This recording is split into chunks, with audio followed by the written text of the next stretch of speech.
What's up, everybody? Mike here, and I want to try something a bit different than what I normally do in the past. And this is going to be a video series, the first of its kind I'm doing on my channel, where I basically talk about upcoming games or DLC expansions I'm personally hyped for and why I'm hyped about them. I kind of did this in a different way before, where I called it "Why You Should Be Hyped." Basically for said game, my first one being the Baldur's Gate 3. I did last year, and I did a few more after that. Eventually, that turned into a before you should buy type of series that I know a lot of content creators do. And I was like, let me do my own take on that as well. And that's been doing pretty good too overall, I think. And I feel like I want to still do like a why you should be hyped type of theme video, but I decided I'm gonna just do it from my own personal perspective, my mindset on the game or DLC I'm looking forward to, based on the information that's been made public that I've read, checked out, trailers I've seen, things like that. So we're kicking things off with Shadow of the Erdtree. Why I am hyped for this expansion? Well, From Software, if you don't know, is in my top 3 favorite video game companies of all time. They never disappoint. They give you a full content-filled game every freaking time. The DLC adds so much more to the game usually every time as well. From the Dark Souls trilogy, all the DLC that came in those games, Bloodborne's expansion, added a significant amount to the game for the, size of the game. We unfortunately get none for Sekiro though. I don't know what happened with that. I don't know why we never got anything for Sekiro. I think Sekiro could have really benefited from like some DLC story expansion stuff. We got it for and Demon Souls as well too. That's another one I don't think that ever got any story expansion DLC like OG and the remake, which is kind of weird in my opinion. But nonetheless, they always deliver great content. They give you your money's worth. They are a studio, a dev team you can trust to give you your money's worth, and they'll give you a polished game. Obviously, there's going to be post-launch support updates they do for the game to balance out some things, make it a lot better. There's still going to be bugs and glitches here and there at launch, but compared to other games that have been coming out, in the modern era of gaming lately, they are top notch. So I've played and beaten pretty much all their games except for Dark Souls 2. That's like the black sheep of the From Software games, in a sense, from the Souls games. I will go to it at some point and beat it, but I'll get to it when I feel like it. When it comes to the Shadow Erdtree DLC though, like I have so many great moments from the base game that makes me excited for the expansion. It does come 2 years later after over 2 years later I should say, after the release of Elden Ring from 2022. And it does kind of suck it took so long, but at least we're finally getting it. It's almost here. It is priced at $40. And to me, that says a lot in terms of it's got to be a sizable, big expansion, guys. Don't think this is like them trying to be greedy or anything like that, because I don't think that is from an objective standpoint. I'm not speaking personally there. Objectively, I don't think it's them, because some people, do have a problem with the price of it being $40. I get that. I try to look at it as they're doing something like a Capcom thing where, Iceborne for Monster Hunter World was $40, but gave us like a huge amount of content, like 75% worth of the base game content in the expansion. I think Sunbreak was a similar type of thing, where it's $40 gave us a similar, huge amount of content to add to that game. So I am of the mindset of thinking of like that. I think the $40 price point is going to be accurate and it's going to be worth, what you're paying basically for it. So, and if you can save money on it, whether you're getting on PC or console, hey, do it. I know PlayStation has the Stars program. If you got enough points built up, you can get like a $5 or $10 off voucher or more. That's what I did. I added like $10 to my wallet. Instead of paying, the $40 plus tax fee, I paid $30 plus tax. So, hey, go that route. And I believe there's deals for the PC version for Steam to save at least $5 on it. So, there's options out there if you look hard enough. But yeah, from a lore standpoint and gameplay, I'm very excited.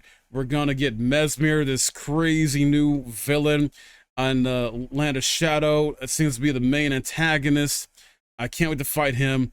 We got Millennia's brother, Mikola, in here, Son of America, right? We're gonna be learning more about him. because we only get tidbits, like little bits of what he's about in the base game, you know, and we fight his sister in the base game. And I'm wondering if we're going to be fighting him for some reason in the expansion, or even his mom, you know, their mom. I don't know. We're definitely fighting Mesmer for sure, you know, but I would love it if we got a boss fight from him too. Maybe he's an optional boss fight. Maybe you gotta do some side quests or something, or maybe you gotta make a decision, because in the base game alone, there's a few side quests where if you choose one path to go down, you're gonna get a different outcome, and then if you chose the other choice.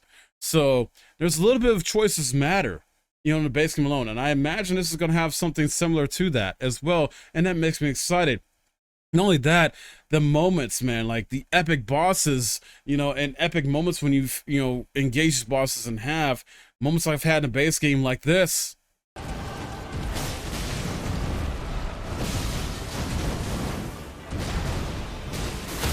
Gotcha.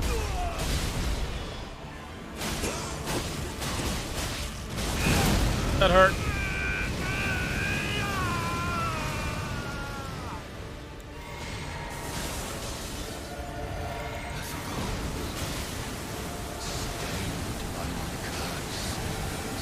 These rocks.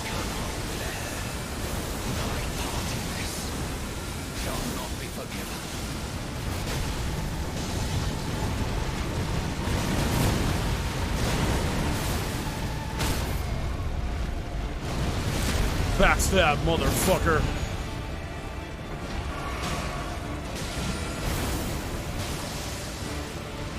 Haha, let's go.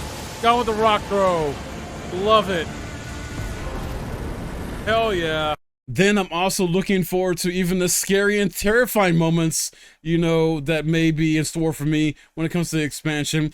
Similar to what I had in the base game, like this moment. Is that a hand? Oh, what the fuck? Oh god! Oh god! Oh hell no! Oh hell no! No! No! Bruh! Chill!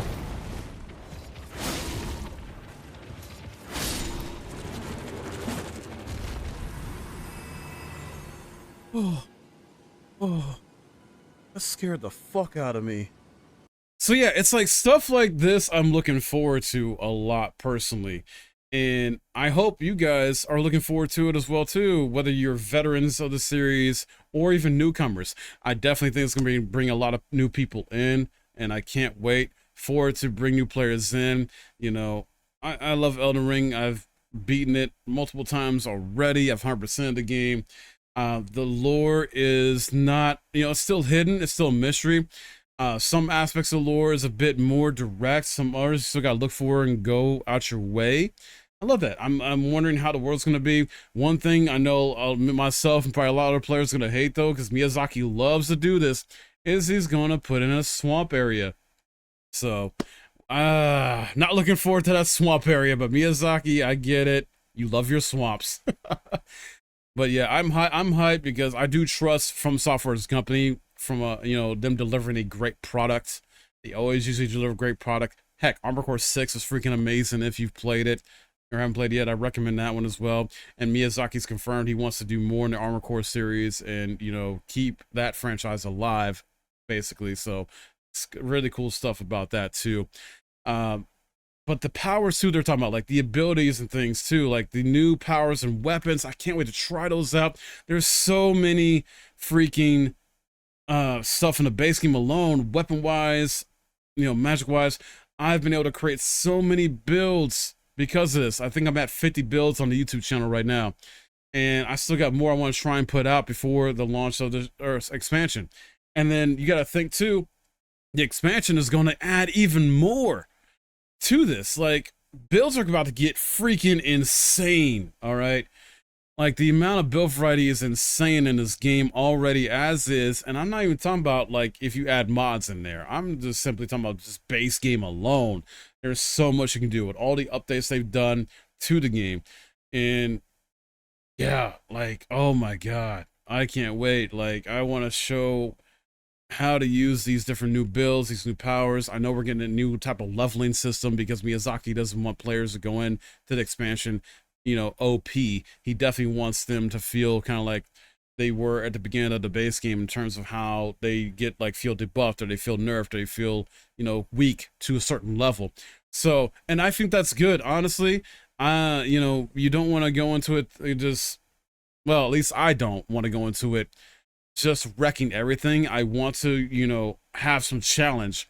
I am a masochist for these games. If you don't know, the other reason I love From Software games is because they're so challenging. They offer that, you know, fair, fun, difficult challenge that I grew up with in the 90s from other games. Now, obviously, that was different because, you know, I grew up in the 90s, you know, and 80s when I tell my age here a bit, but like I grew up on like the beat 'em ups like Battletoads and Double Dragon, you know, and there's Turtles games, so Turtles in Time, Streets of Rage, like that. And all these games, different games and summer games that you could not save. There was no save option. You literally had to, you know, wish and hope that, you know, that quarter you used at the freaking arcade would last you until you beat the game, or at least last you a few levels until you had to put another quarter in to try again. And even then, when you're playing at home on the home console, you know, whether it was a Super Nintendo or something else, it was still aggravating. But it was a fun challenge. I just grew up with that. I grew up with that mentality. So that's, I think, another reason why I love From Software games and what they do, because they sort of kind of keep that, you know, fun challenge or that spirit of the, you know, challenging game still alive to this day. You know, sometimes I feel a lot of these, you know, newer games are just made too easy, and I don't like that. I don't want a game that's too easy. I don't want AI that's like a freaking brain dead, you know, or stupid AI that just won't challenge me, or bosses too. So, and don't get me wrong, I understand it. I understand why some devs will make games easier than others, because they're trying to bring in, you know, more of that casual audience and things like that, and that's fine. I just know for me personally, I don't like that because I didn't grow up on that. So I'm conditioned to, you know, have these fun, fair, challenging experiences, but also when I get into my masochist mode or vibe, I can go to a Souls game, you know, and certain other games too fill that void for me too, fill that addiction where it's like, yes, I'm getting this hard, difficult challenge, like Resident Evil games lately, like when I'm playing hardcore, like the remakes and even like new ones like Resident Evil Village and like RE4 remake and RE2 remake, it's like that. I didn't play normal on first playthrough. No, I went to hardcore. Yes, because I love the challenge, man. I love the challenge. I want to feel like I love getting immersed in these games, and to the point like I'm kind of fighting for my life in these games. So I love that. I love that. And that's how it is with Souls games too. And Elden Ring definitely makes you feel like that, where, you know, everything's out to kill you for the most part in these games. So you're fighting for your life in a sense within the video game. And I love that. You know, it's very cool. Pretty freaking cool. In the challenge it offers, and the fun boss fights, and all different bosses offer different attack patterns, different challenges, things like that. So very excited for all the bosses that are coming in the, you know, shout out Erdtree DLC, and the lore. The artwork is insane, dude. The expanded lore, the land of shadow, the mystery of what's going on, all these new characters, you know, enemy types, places we're going to visit that are going to seem familiar but are going to be so freaking different. Oh man, it's going to be a great time for sure, and I can't wait to showcase it to you when it drops, and showcase some builds, do some guide videos for it as well too, and other great content around it. But yeah, that's what I have for you, man. That's why I'm excited about it overall. You know, it's from a company I trust. They're going to give us a great product. They're going to give us some money's worth. They're going to expand the lore. They're going to add brand new, great characters, great new boss fights, new powers, weapons, expand the build variety, things like that. So let me know in the comments below what you think, though, and tell me why you are hype for Elden Ring Shadow of the Erdtree if you like, all right? I would love to hear from you. My name's Mike. Thanks for watching.